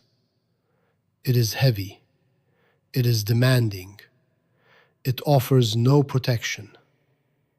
But it is real. And once it is seen, the human being cannot return to unconscious belief, because they have understood that comfort is not proof. And at that moment, standing in a universe that offers no reassurance, the individual faces the most difficult truth. That meaning does not wait to be found. It demands to be created without guarantee. And that is where illusion ends and responsibility becomes unavoidable. Chapter 8: A Mind That Refuses to Stay Detached. This is where thought is forced to leave its safe distance and enter the brutality of the real world. Philosophy is not neutral. It is not an isolated exercise of intelligence. Bertrand Russell understood this with a clarity that most thinkers avoid. To think is to take a position. To understand is to carry responsibility. And once that responsibility is seen, silence becomes a form of complicity. Before intellectual life fragmented into isolated disciplines, before thinkers were rewarded for distance rather than engagement, Russell had already crossed the line. He did not remain in abstraction. He stepped into politics, into war, into the unstable terrain of human conflict. This was not a change of interest. It was a continuation of the same principle. Truth does not end at thought. It demands consequence. Russell begins with a severe claim. An idea that does not affect the world is incomplete. Thought that refuses to act is a form of avoidance. The mind can construct perfect systems, analyze language, dissect reality, but if it does not confront injustice, suffering, and power, it remains sterile. This is not a moral decoration added to philosophy. It is the extension of intellectual honesty into action. Here the first fracture appears. Many believe that clarity of thought is enough, that understanding reality absolves one from engaging with it. Russell rejects this entirely. He sees that knowledge creates obligation. To see clearly is to lose the right to remain passive. Because once you understand the mechanisms of harm, silence becomes a decision, not an absence. This is where most thinkers retreat. They protect their neutrality. They claim objectivity as a shield. They argue that involvement corrupts thought.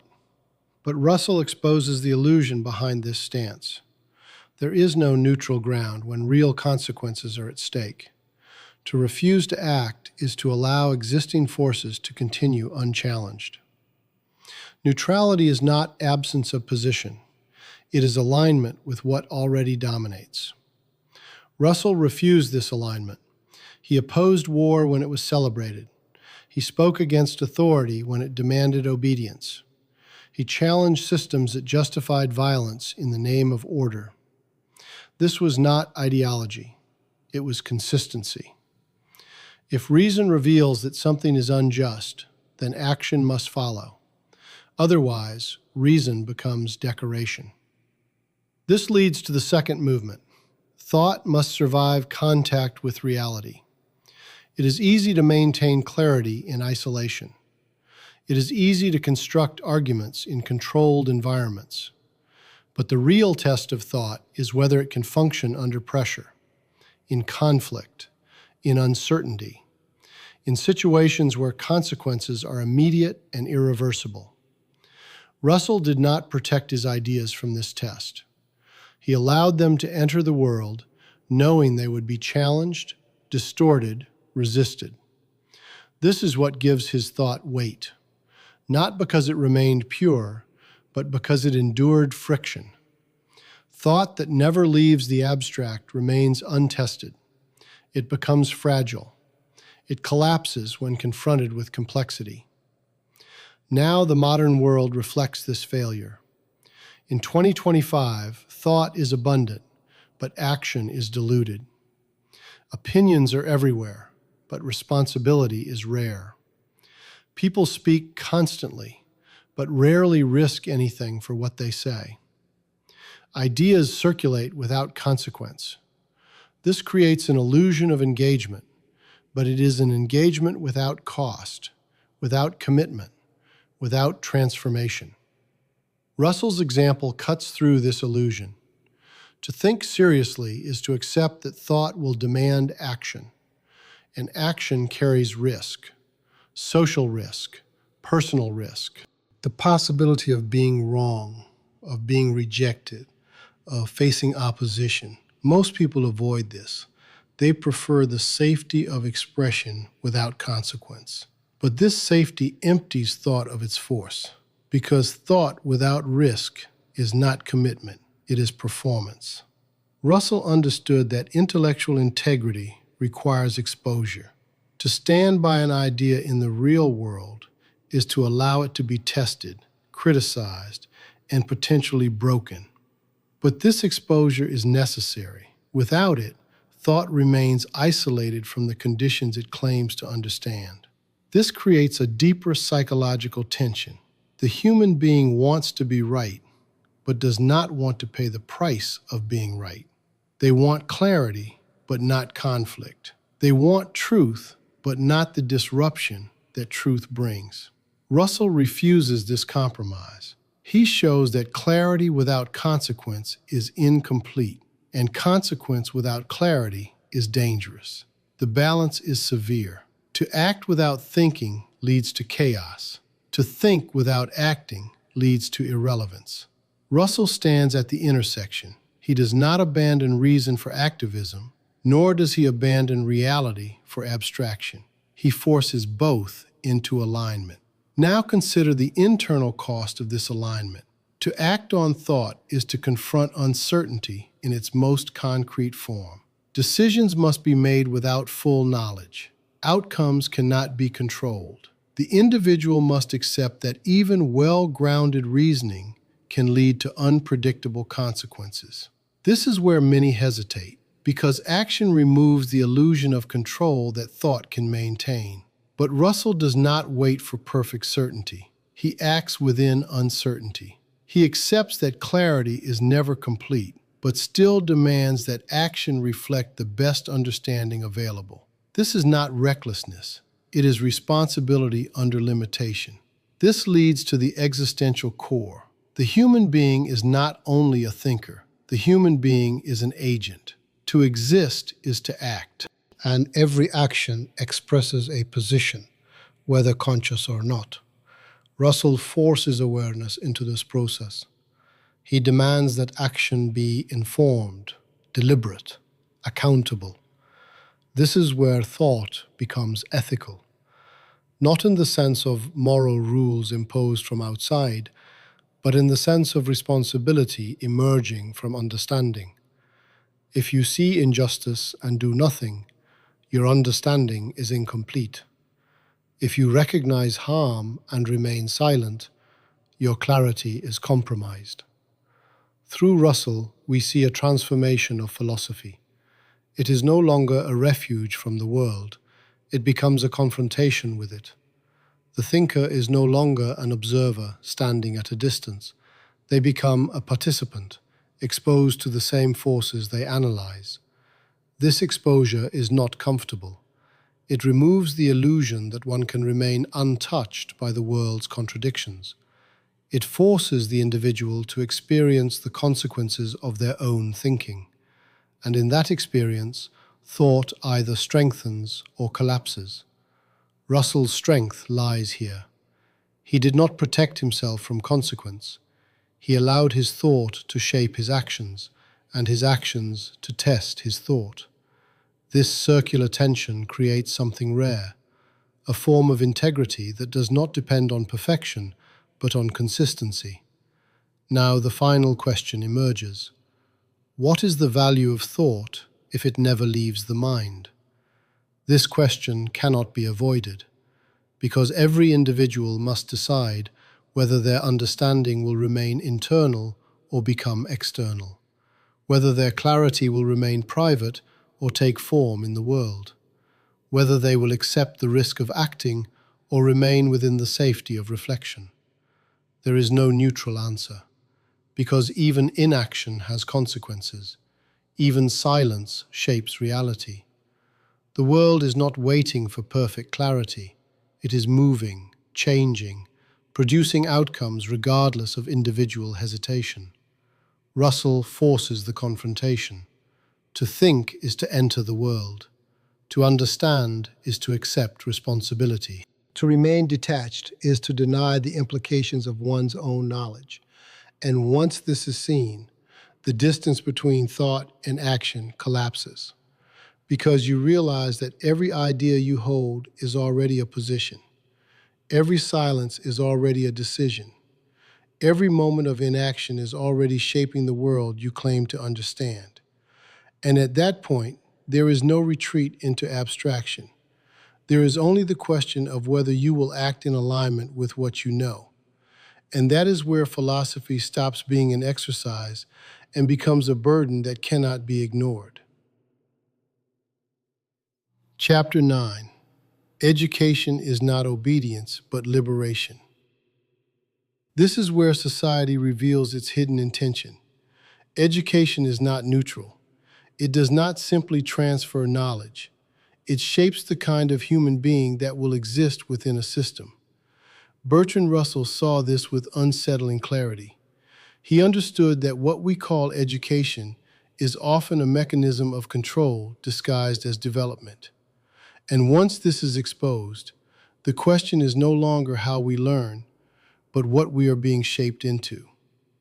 Before modern institutions expanded into massive systems of standardized learning, before education became a universal expectation, Russell had already identified its central danger.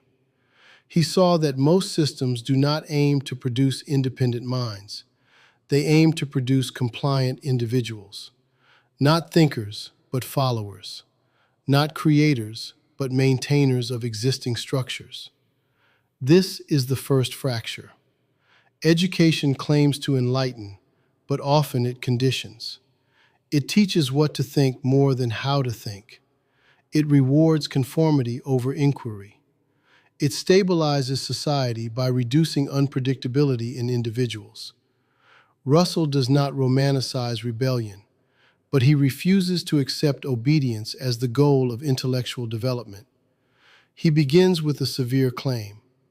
A mind that cannot think independently is not educated. It is trained. This distinction is brutal because it removes the prestige attached to learning. A person can accumulate knowledge, pass examinations, speak with authority, and still lack the capacity for independent judgment. Russell exposes this gap without hesitation. He shows that knowledge without critical thinking is not strength, it is vulnerability, because it leaves the individual dependent on external structures to define truth. This dependency is not accidental. It is produced. Educational systems often reward certainty, speed, and correct answers.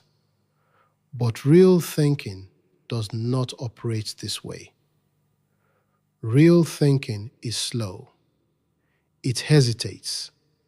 It questions its own assumptions. It tolerates uncertainty. These qualities are inconvenient for systems that require efficiency and predictability. So they are suppressed. This leads to the second movement. True education is not the accumulation of information. It is the liberation of the mind from passive acceptance. Russell insists that the purpose of learning is not to fit into the world as it is, but to understand it deeply enough to question it. This is dangerous because a person who thinks independently cannot be easily controlled.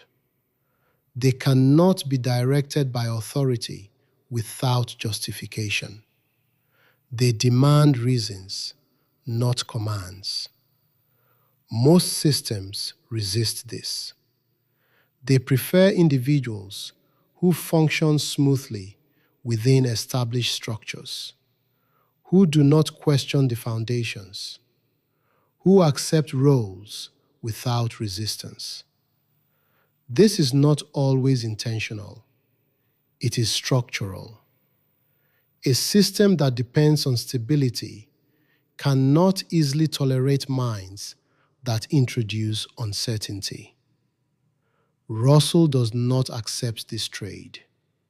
He sees that a society built on unexamined obedience is fragile. It may appear stable, but it lacks resilience. Because when conditions change, individuals who have never learned to think independently cannot adapt. They follow outdated patterns. They repeat inherited beliefs. They collapse when confronted with complexity. Now the modern world intensifies this contradiction. In 2025, education is more accessible than ever. Information is abundant. Learning platforms multiply. But access does not equal liberation. The form of education often remains the same: structured, standardized, outcome-driven. The appearance of progress hides a deeper continuity. The mind is still shaped to function within systems, not to challenge them. This creates a new illusion. People believe they are educated because they have information. But information without independent thought is inert. It does not transform the individual. It only expands the content of their dependency. Russell's warning becomes sharper. The danger is not ignorance. The danger is unexamined knowledge. Why does this persist? Because independent thinking is difficult. It requires effort, patience, and the willingness to be wrong. It removes the comfort of certainty. It forces the individual to stand alone in judgment. This is psychologically demanding.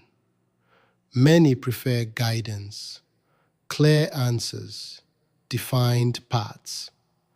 Education systems respond to this preference by providing structure at the cost of freedom.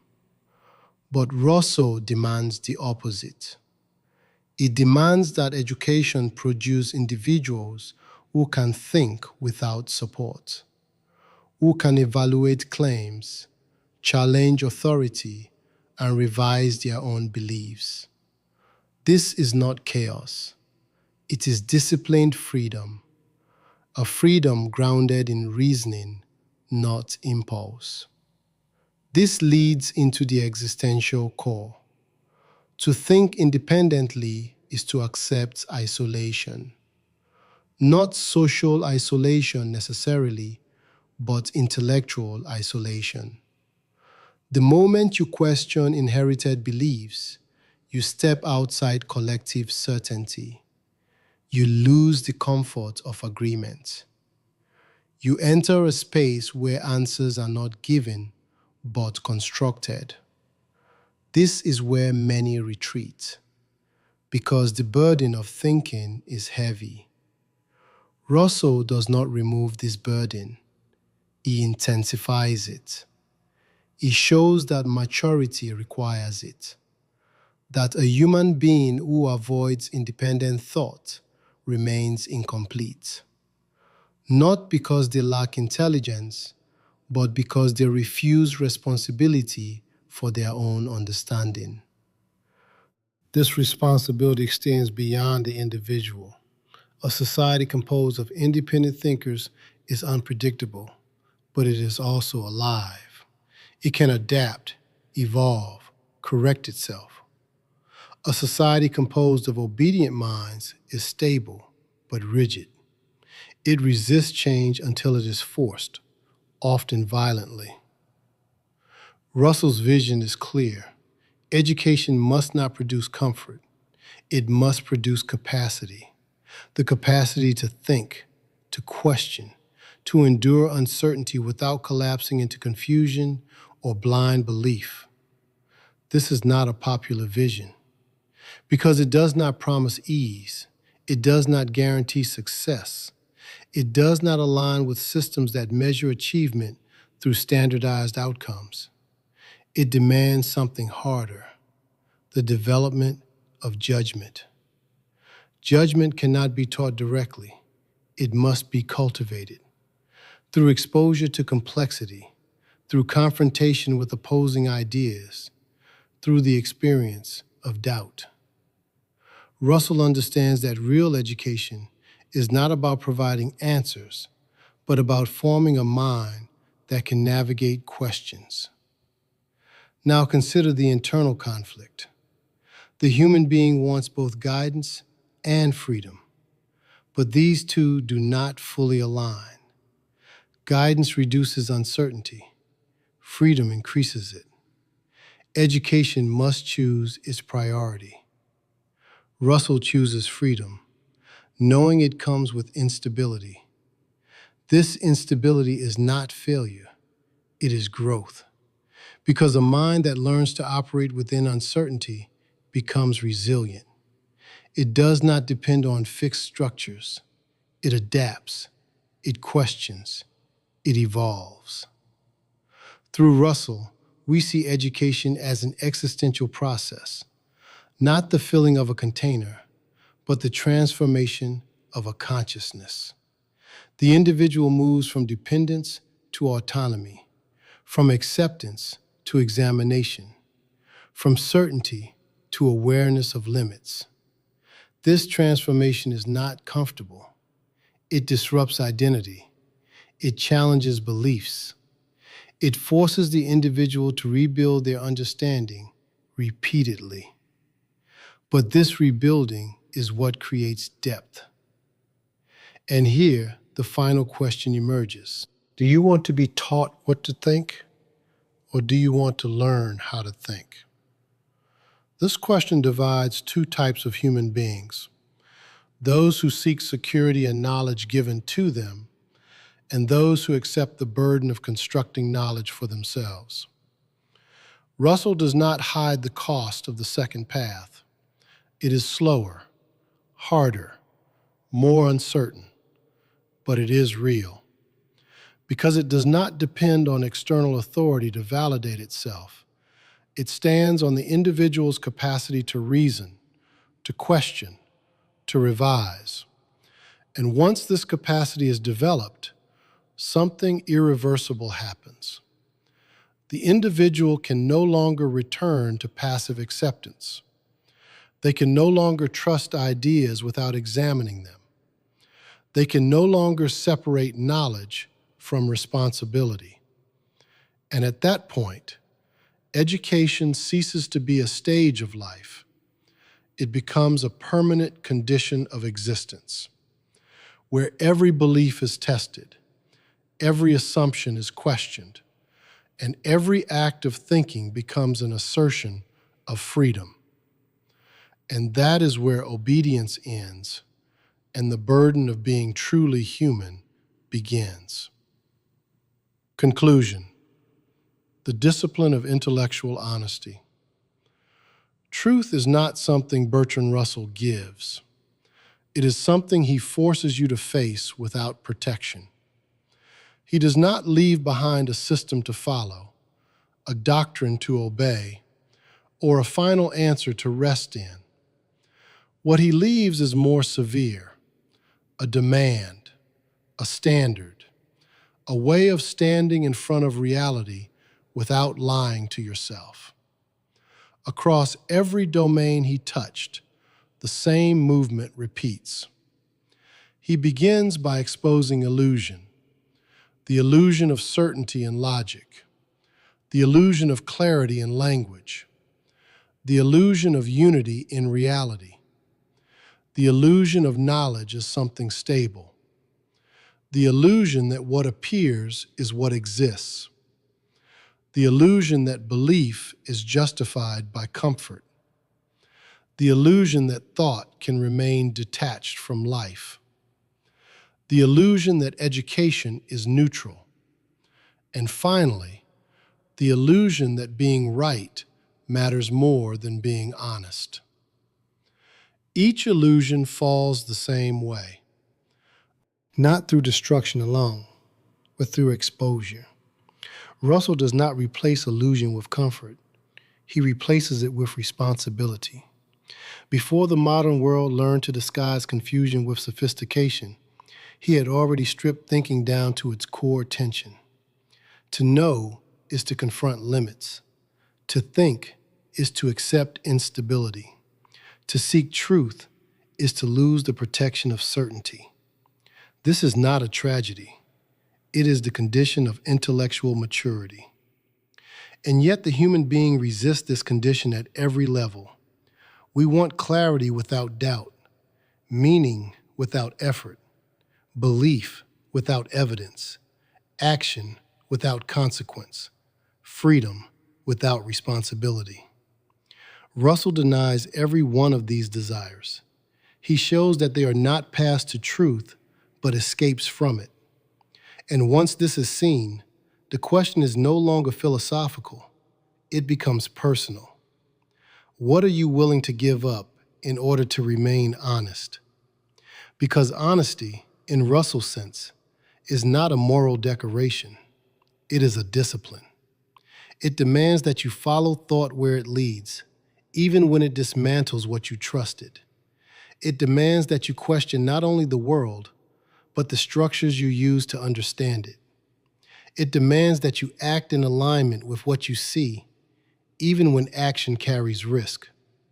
It demands that you think independently, without relying on inherited certainty. This is not a comfortable life. It is a life without guarantees. And this is precisely why it matters now more than ever. In 2025, illusion has not weakened. It has become more refined, more persuasive, more integrated into everyday thinking. Certainty is simulated through information. Meaning is packaged into narratives. Belief is reinforced by systems that reward agreement and punish doubt. The external world appears more organized, but the internal mind becomes more dependent. Russell's voice cuts through this with the same force it always had. Do not trust what is given without examination. Do not accept what comforts you without questioning its truth. Do not confuse clarity of expression with clarity of thought.